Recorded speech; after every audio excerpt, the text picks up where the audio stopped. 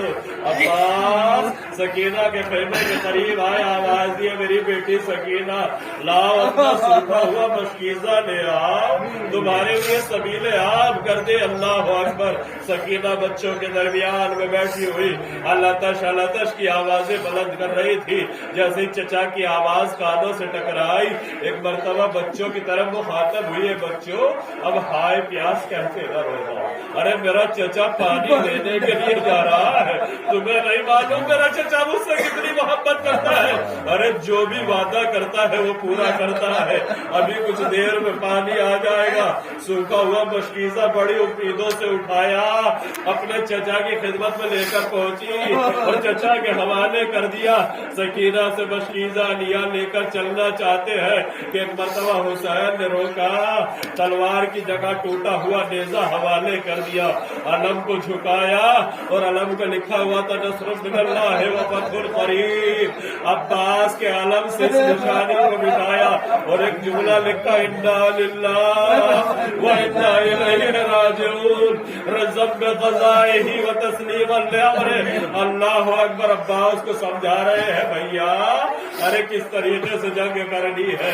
اللہ اکبر۔ روایتیں بتاتی ہے عباس سوکھا ہوا مشکیزہ لے کر نکلے ہیں، ٹوٹا ہوا نیزہ ہاتھ میں ہے، ایک مرتبہ ترائی کا رخ کرتے ہیں، 4000 کی خصوصی فوج عباس کو روکنے کے لیے لگائی گئی ہے، مگر حائر عباس کی بہادری، حائر عباس کی شجاعت، ہاتھ میں تلوار نہیں ہے مگر آنکھوں میں وہ روب ہے کہ سارے سپاہی دریا چھوڑ کر چلے گئے، جری نہر پر پہنچے، اپنے گھوڑے کو ترائی میں اتارا، مشکیزے کو بھرا اور مشکیزہ بھرنے کے بعد ایک مرتبہ اپنے گھوڑے کی طرف دیکھا اور ایک جملہ کہا ہے میرے ہستے باوفا، ارے ہم منزل امتحان میں ہے مگر تیرا کوئی امتحان لی ہے اور تو اپنی پیاس کو بجھانے روایتیں بتاتی ہے گھوڑے نے سر جھکانے کے بجائے سر کو اٹھایا. عباس نے دیکھا کہ آنکھوں سے آنسو بہ رہے ہیں. ایک جملہ کہا رہے تو رو کیوں رہا ہے؟ عجب نہ ہو گھوڑے نے زمانے بے زبانی سے کہا مولا ارے خیمے میں علی اصغر پیاسا ہے, ارے میں کیسے اپنی پیاس بجھا سکتا ہوں؟ عباس نے گھوڑے کو موڑا اور ایک مرتبہ خیمے کا رخ کیا. روایتیں بتاتی ہے ادھر عباس خیمے کی طرف بڑھ رہے ہیں کہ تیروں کی بارش شروع ہو چکی ہے, تلواروں کے بار شروع ہو چکے ہیں, کوئی نیزہ مار رہا ہے مگر عباس رکنے کا نام نہیں لیتے. زخمی شیر ہے جو بھاگا چلا جا رہا ہے مگر روایتیں بتاتی ہے کہ کسی شقی نے کہا کہ یہ ایسے قبضے میں نہیں آئے گا, ارے اس کے ہاتھوں کو کاٹ دیا جائے. کسی نے دائیں بازو کو باہر کیا, میرے مولا کا دائیں بازو کٹا. علم نے جھٹکا لیا, بائیں طرف آیا, حسین نے اپنی کمر کو پکڑا, نے کہا ان کا سرت اے میرے بھائی دیکھو تو صحیح حسین کی کمر ٹوٹ جا رہی ہے. اللہ اکبر. پھر بائیں بازو پہ حملہ ہوا, عباس کا بایاں بازو کٹا, علم جھکنے لگا مگر عباس نے مشکیزے کو اپنے دانتوں میں دبایا اور کسی طریقے سے اپنے گھوڑے کو لے کر مقصد سے خیمے کی طرف چلے. روایتیں بتاتی ہے کسی شقی نے کہا یہ ایسے نہیں رکے گا, اگر اسے روکنا ہے تو مشکیزے کو چھیڑ دیا جائے. اللہ اکبر. کسی شقی نے تیر کا نشانہ مشق سکینہ پہ لگایا, پانی بہ گیا, عباس کی امیدیں ختم ہو گئی. ایک مرتبہ گھوڑے کو یہ کہہ کے موڑا ہے میرے ہاتھ بابا پا اب مجھے خیمے میں نہ لے کر جانا, ارے میں سقائے سکینہ ہوں, ارے جب پانی نہ پہنچا سکا تو اب خیمے میں جا کر کیا کروں گا؟ جیسے ہی عباس مڑے ہیں روایتیں بتاتی ہے کسی شقی نے ایسا گوز مارا کہ سر دو حصوں میں شگاف ہو گیا. میرا مولا منہ کے بل زمین پہ گرا, آوازی اے حسین, ارے بھائی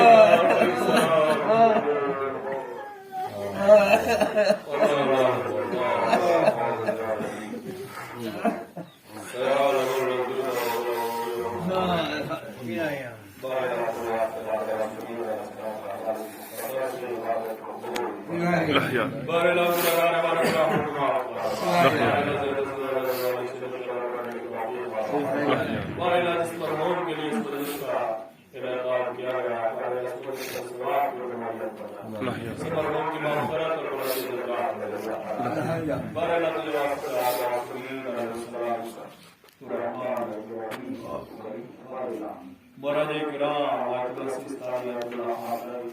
جتنے بھی خادمین اسلام ہیں اور ان کو طول عمر عطا فرما, اللہ کی عزت و احترام کے اظہار, اللہ کی اطاعت کی توفیق عطا.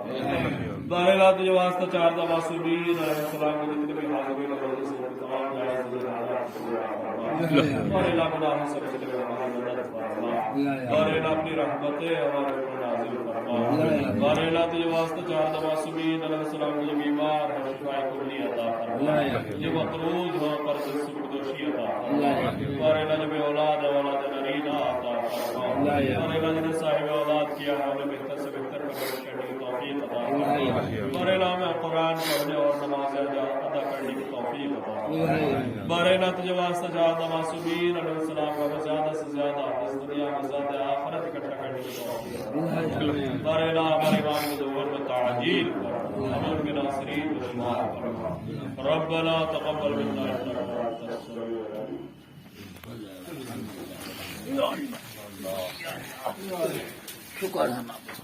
السلام علیکم.